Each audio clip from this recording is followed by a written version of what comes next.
welcome back to my channel. And today's video is a video that kind of goes along with next week's video, which is my summer bucket list. This video is my summer reading list, like the books that I want to read this summer for sure. The first book on my reading list is Ready Player One by Ernest Cline, and I'll just read you the little back here. In the year 2044, reality is an ugly place. The only time teenage Wade Watts really feels alive is when he's jacked into the virtual utopia known as the Oasis.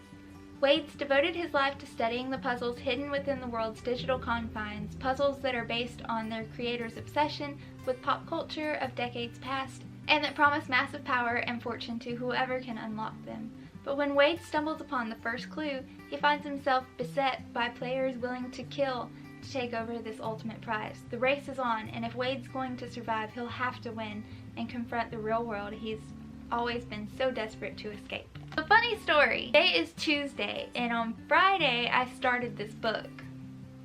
If you want to know how good this book is, I have that much left. I'm on chapter 29, and there's only 39 chapters in this book. This book is so freaking good. They also made a movie off of this book. Chris and I went to see it, and as soon as we saw the movie, I was like, I've got to read this book. Chris had already read it, and it's one of his favorite books, so that's why we went to see the movie. And I asked Chris before I started, I was like, just tell me one thing.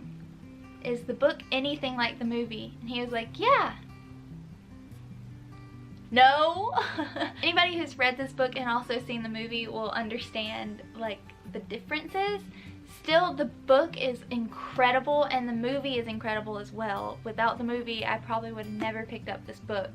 Ready Player One was the first book on my summer reading list, and I'm almost done with it. I'm pretty sure I'm going to finish it today, which makes me pretty sad, but it is so freaking good. So, yeah. The second book I have on my reading list goes with my shirt, and it's Harry Potter and the Order of the Phoenix.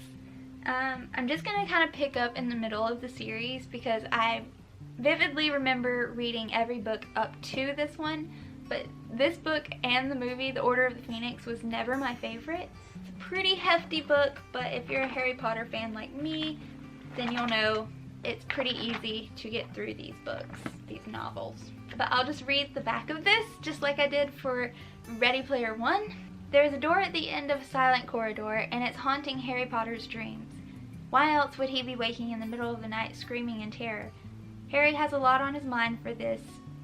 His 5th year at Hogwarts, a defense against the dark arts teacher with a personality like poisoned honey, a big surprise on the Gryffindor Quidditch team, and the looming terror of the ordinary wizarding level exams. But all these things pale next to the growing threat of he who must not be named, a threat that neither the magical government nor the authorities at Hogwarts can stop. As the grasp of darkness tightens, Harry must discover the true depth and strength of his friends, the importance of boundaries, loyalty, and the shocking price of unbearable sacrifice. His fate depends on them all.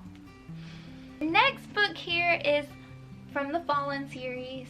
By the way, I put this in my March favorites, and I had said I wish they made a movie out of this, and they did, and it's awful. Anyway, the book series, The Fallen, is incredible, and I need a freaking fiction love story in my life with a little bit of action. The Fallen series is like an action love story type of deal. I started rereading this in March and put a little dent in it. I just kind of put it down because I had Big Magic and I was trying to read through that. So I put this back on my reading list, and I want to finish it and maybe even start the rest of the books in the series. Let me just read the back for you, just in case you have no idea what the Fallen series is. There is something achingly familiar about Daniel Gregory. Mysterious and aloof, he captures Luce Price's attention from the moment she sees him on their first day at Sword and Cross boarding school in Savannah, Georgia. He's the one bright spot in a place where cell phones are forbidden and other students are screw-ups and security cameras watch every move. Except Daniel wants nothing to do with Luce. He goes out of his way to make that very clear, but she can't let it go. Drawn to him like a moth to a flame, Luce has to find out what Daniel is so desperate to keep secret, even if it kills her. Dangerously exciting and darkly romantic. Fallen is a page-turning thriller and the ultimate love story. The next book I have never read. It's a brand new one. It's The Bone Clocks by David Mitchell. I'll read the back for you.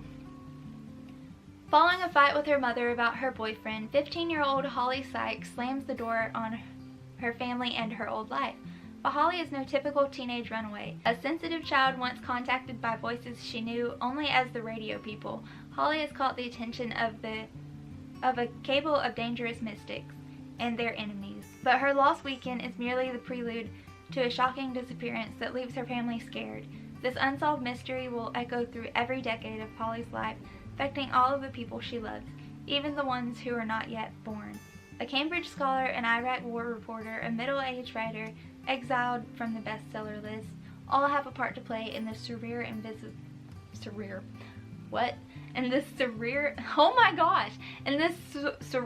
invisible world on the margins of our world. I don't know, just something about this book really intrigues me. Then of course I have some self-help type books. I started this last year. I bought this last year and I started it. I got about this much through, about halfway.